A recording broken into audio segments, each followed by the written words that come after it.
साथियों, स्वागत है आप सभी का हमारे YouTube चैनल पर। तो कैसे हो आप लोग दोस्तों? ये क्लास है बीएड सेकेंड ईयर की, जिसमें आज हम करेंगे पेपर सेकंड क्रियात्मक अनुसंधान और अधिगम के आकलन का एक टॉपिक। तो आज हम इस क्लास में जानेंगे आकलन यानी कि असेसमेंट क्या है, इसका अर्थ, इसकी परिभाषा और इसके प्रकार और महत्व के बारे में। देखिए, आप सब में से ही कुछ लोगों ने कमेंट किया था कि बीएड सेकेंड ईयर की क्लासेस कब से स्टार्ट होंगी, क्योंकि काफ़ी टाइम से बीएड फर्स्ट ईयर की क्लासेस ही आपको मिल पा रही थी। तो दोस्तों, आज से बीएड सेकेंड ईयर की क्लासेस भी स्टार्ट हो चुकी हैं। तो आप सभी लोग जल्दी से इस क्लास में जुड़ जाइए और इसे ज़्यादा से ज़्यादा लोगों तक शेयर कर दीजिए। दोस्तों, आपका ये जो आज का टॉपिक है, ये आप सब के लिए काफ़ी इम्पॉर्टेंट है, क्योंकि हर बार एग्ज़ाम में इस टॉपिक से प्रश्न देखने को मिलता है और इस बार भी श्योर है कि आपको एग्ज़ाम में इससे प्रश्न देखने को मिलेंगे। तो आप सभी लोग इस वीडियो को पूरा देखिएगा और इसे ज़्यादा से ज़्यादा लोगों तक शेयर कर दीजिएगा, और साथ में ये वीडियो पसंद आएगी तो लाइक कीजिएगा और चैनल को भी सब्सक्राइब कीजिएगा। तो चलिए क्लास को स्टार्ट करते हैं। ज़्यादा देर न करते हुए जानेंगे कि आकलन क्या है या असेसमेंट क्या है, इसका अर्थ, परिभाषा, सारी चीज़ें इस टॉपिक के बारे में। देखिए, अगर बात की जाए आकलन की यानी कि असेसमेंट की, तो आकलन एक ऐसी सूचना होती है जो शिक्षा देने के लिए अध्यापक और छात्र के द्वारा संकलित की जाती है।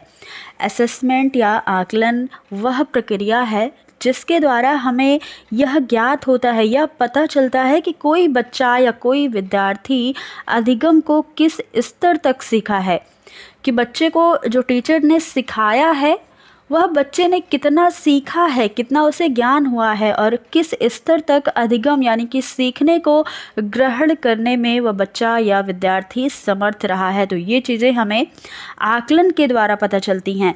देखा जाए तो मूल्यांकन और आकलन दोनों लगभग एक समान की ही प्रक्रिया है। आकलन जो है ये कम पैमाने पर की जाती है, वहीं मूल्यांकन एक बृहत या बड़े पैमाने पर की जाती है। आकलन के द्वारा अधिगम यानी कि सीखने या लर्निंग की उपलब्धियों का हमें पता चलता है कि विद्यार्थी ने कितना सीखा है, उसे कितना ज्ञान हुआ है, किस स्तर तक बच्चे ने सीखा है। आकलन बालक के अधिगम का मूल्यांकन करती है। किसका? तो अधिगम का मूल्यांकन करती है। अधिगम में हुई कठिनाई को आकलन के द्वारा पता लगाया जा सकता है कि सीखने में बच्चे को क्या कठिनाई हुई है, कहाँ कहाँ पर उसको वह असमर्थ है। ये चीज़ें हम अधिगम के द्वारा आकलन के द्वारा पता लगा सकते हैं। आकलन की प्रक्रिया शिक्षक के लिए शिक्षक पर भी लागू होती है। किस प्रकार से? तो इस प्रक्रिया यानी कि आकलन के द्वारा यह पता चल सकता है कि एक अध्यापक या एक शिक्षक बच्चे को किस स्तर तक अधिगम कराने में सफल रहा है। तो ये जो आकलन की प्रक्रिया है, यह विद्यार्थी और शिक्षक दोनों के लिए लाभकारी है। इससे हम बच्चों के ज्ञान का स्तर तो पता लगा ही सकते हैं, साथ में शिक्षक के बारे में यह पता लगा सकते हैं कि शिक्षक कितना सिखाने में सफल रहा है, किस स्तर तक बच्चे को सिखा पाया है। तो ये चीज़ें हैं। आगे देखिएगा, अगर बात की जाए कि आकलन या असेसमेंट ज़रूरी क्यों है, ये प्रश्न भी आता है, आपके माइंड में भी आया होगा कि ये क्यों ज़रूरी है। तो यह एक ऐसी प्रक्रिया है आकलन जिसके द्वारा बालकों के प्रगति स्तर का पता लगाया जाता है। मूल्यांकन क्या है? तो मूल्यांकन अधिगम को या सीखने को सरल और सुगम बनाने का कार्य करता है, और आकलन से यह पता लग जाता है कि बालक कहाँ तक समझा है या कितना समझा है, तथा कोई ऐसा भी तथ्य होता है जो बालक समझने में असमर्थ होता है। ऐसे तथ्य भी होते हैं सिलेबस में या टॉपिक में, जो बच्चे सीखने में असमर्थ होते हैं, और यह बात हम आकलन के द्वारा ही पता लगा सकते हैं।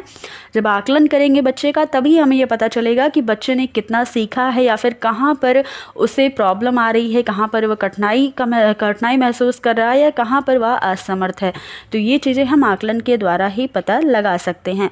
और जिस टॉपिक को समझने में बालक को कठिनाई होती है, यह बात आकलन से पता लग जाती है, तथा इसके फलस्वरूप शिक्षक उस टॉपिक को अन्य तरीकों से विद्यार्थियों को समझाने की कोशिश करते हैं। देखिए, अगर आकलन करेंगे तो हमें यह पता लग जाएगा कि बच्चे को कहाँ पर कठिनाई है टॉपिक को समझने में, तो शिक्षक क्या करेगा कि इस वो जो टॉपिक है जो बच्चे को नहीं समझ में आ रहा है, उसे कई तरीके से समझाने का प्रयास करेगा। तो शिक्षक क्या करता है, इससे यह पता लगा सकता है कि शिक्षक को शिक्षण विधि के लिए आकलन का होना भी आवश्यक है। कि अगर शिक्षण विधि के लिए आकलन का होना इसलिए शिक्षक को आवश्यक है क्योंकि वह पता लगा सकता है कि बच्चे को कहाँ पर किस टॉपिक को कैसे समझाना है, तो इसलिए यह शिक्षक के लिए भी आवश्यक है। आगे देखिएगा, अब हम जानेंगे कि आकलन के प्रकार कौन कौन से हैं। तो मनोवैज्ञानिकों ने आकलन को 2 भागों में विभाजित किया है। पहला है रचनात्मक आकलन, जिसे आप सब फॉर्मेटिव असेसमेंट कहते हो, और दूसरा है योगात्मक आकलन या समेटिव असेसमेंट। तो पहले देखेंगे रचनात्मक आकलन क्या है या फॉर्मेटिव असेसमेंट क्या है। तो बालकों के विकास में लगातार प्रतिपुष्टि के लिए निर्माणात्मक मूल्यांकन का उपयोग किया जाता है।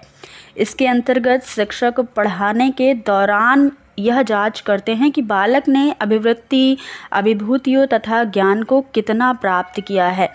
देखिए, ये चीज़ जो है, जो फॉर्मेटिव असेसमेंट होता है, ये पढ़ाई के दौरान ही टीचर कर लेते हैं। यानी कि जब पढ़ाई चल रही होती है या कोई टॉपिक चल रहा होता है, तभी शिक्षक बच्चों का आकलन कर लेते हैं। तो यह हम कह सकते हैं कि पढ़ाई के दौरान किया गया जो आकलन है शिक्षक के द्वारा, वही रचनात्मक आकलन कहलाता है।